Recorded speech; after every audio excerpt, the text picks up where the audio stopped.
नमस्कार। आप सभी का फिर से हार्दिक स्वागत है हमारे YouTube चैनल भरत धामी में। जो आज का हमारा एक नया पाठ है जिसका नाम है अट नहीं रही है उत्साह, जिसको लिखा सूर्यकांत त्रिपाठी निराला जी ने। ठीक है, तो जो सूर्यकांत त्रिपाठी निराला जी है वह छायावाद के एक प्रमुख आधार स्तंभ माने जाते हैं। इनका जन्म 1899 में हुआ था। वे मूलतः गढ़ाकोला जिला, ठीक, गढ़ाकोला में इनका जन्म हुआ था।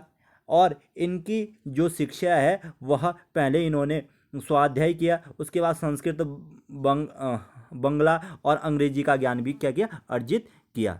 ठीक, जो सूर्यकांत त्रिपाठी निराला जी थे ये रामकृष्ण परमहंस और विवेकानंद के विचारों से बहुत ज़्यादा प्रभावित थे। इनके जीवन में हमेशा संघर्ष, कष्ट आते रहे। इन्होंने बहुत सारे संघर्षों का सामना किया, कष्टों का सामना किया।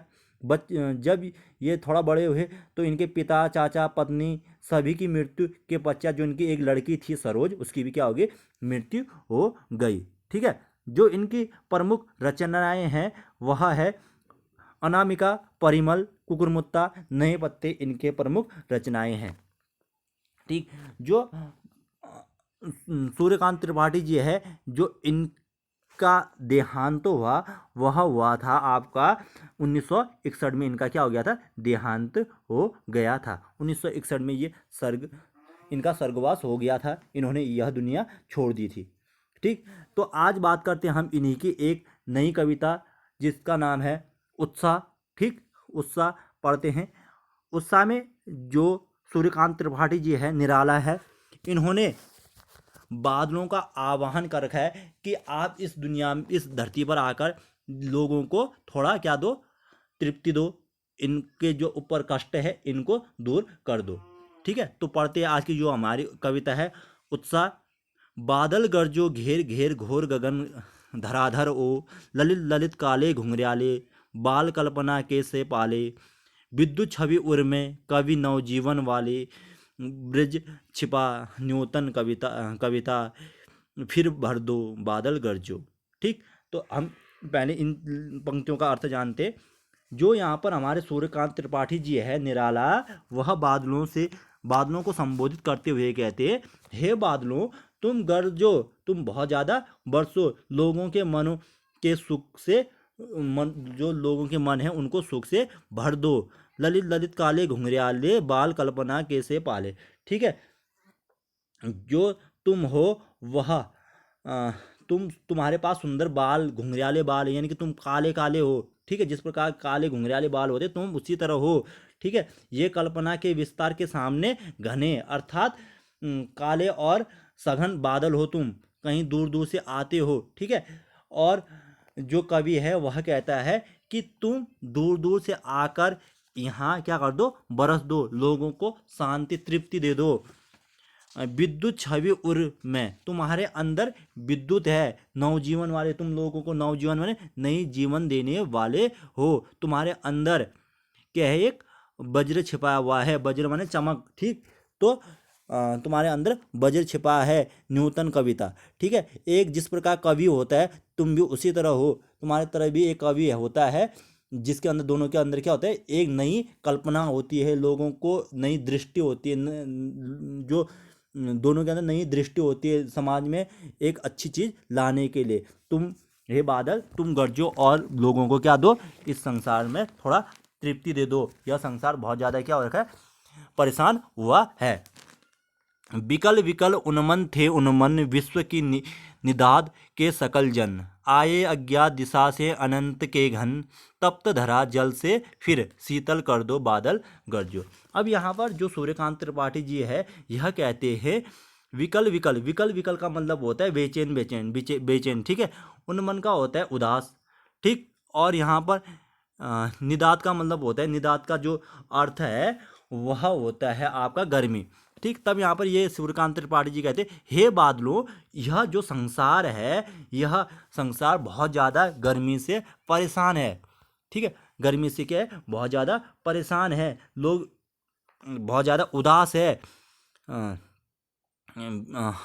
आए अज्ञात दिशा से अनंत के गण, तुम अलग अलग अज्ञात दिशाओं से आकर बादल गरजो और इस तप्त धरा, तप्त मैंने गर्मी वाली धरा को जल से शीतल कर दो बादल गरजो। अर्थात कहने का तात्पर्य यहाँ पर ये है कि जो सूर्यकांत त्रिपाठी जी है ये कह रहे कि है बादलों, यह जो संसार है, यह संसार गर्मी से तरस रहा है, बहुत ज़्यादा बेचैन उदास है, तुम अलग अलग दिशाओं से आकर इस धरती को क्या कर दो, शीतल कर दो, तुम्हारा बहुत ज़्यादा क्या होगा, एहसान होगा।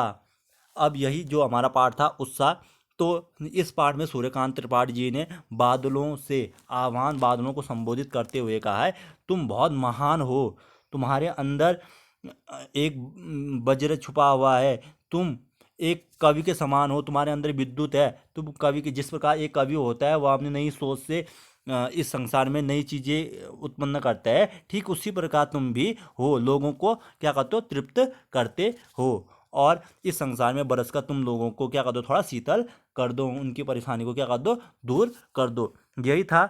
अब इसके बाद हम पढ़ते जो दूसरा है सूर्यकांत त्रिपाठी जी की दूसरी कविता अट नहीं रही है। ठीक है, इसके बारे में बात करते हैं, अट नहीं रही है। अब बात करते हैं हम जो सूर्यकांत त्रिपाठी जी द्वारा लिखी अगली कविता है अट नहीं रही है। ठीक है, पहले इसको पढ़ लेते। अट नहीं रही है आभा फागुन की तन सट नहीं रही है, कहीं कहीं सांस लेते हो घर घर भर देते हो, उड़ने को नभ मैं तुम पर कर देते हो, आँख हटाता हूँ तो हट नहीं रही है, पत्तों की से लगी लदी डाल कहीं हरी कहीं लाल।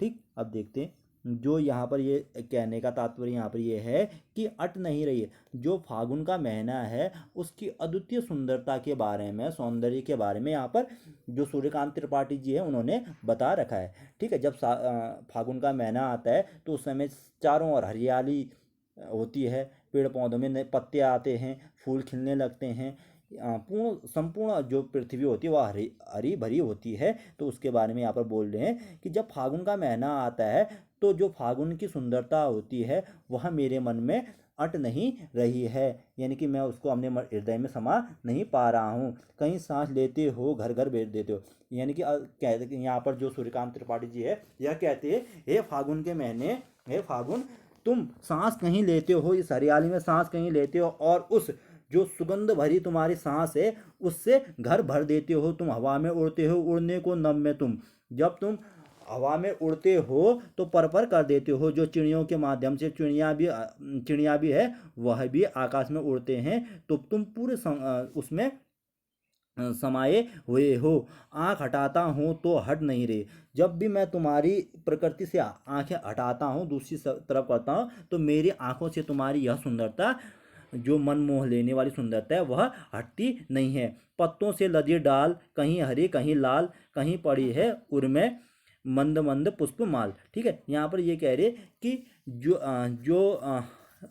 जो तुम्हारी यह प्रकृति है यह बहुत ज़्यादा खूबसूरत लग रही है, सब जगह हरे पेड़ पौधे हैं, कहीं जो लाल फूल खिलने लगे हैं, बहुत मंद मंद सुगंध वाली हवा चल रही है, पाट पाट शोभा श्री पट नहीं रही है। पाट वाट माने होता है, पाट पाट का मतलब होता है यहाँ जगह जगह सुंदरता है, यह जो सौंदर्य है यह सब जगह खिली हुई है, यह एक देखने लायक है, बहुत ज़्यादा सुंदर है, यानी कि यहाँ पर इन्होंने प्रकृति के बारे में बोल रखा है कि जो यह प्रकृति है यह बहुत ज़्यादा सुंदर दिखाई दे रही है। इसीलिए क्या है कि जो फागुन का महीना है, फागुन के महीने में सब जगह हरियाली होती है, फूल खिले होते हैं, तो इस प्रकृति की जो सुंदरता है उस सुंदरता के बारे में बता रखा है कि फागुन का महीना जैसे ही आता है तो चारों तरफ हरियाली होती है, बहुत अच्छा सुंदर क्या होता है वातावरण होता है, इस सुंदरता को देखकर जो मन में एक खुशी होती है वह समा नहीं रही है। यही था हमारा आज का पाठ, सूर्यकांत त्रिपाठी द्वारा लिखा जो निराला जी है उत्साह और अट नहीं रही है।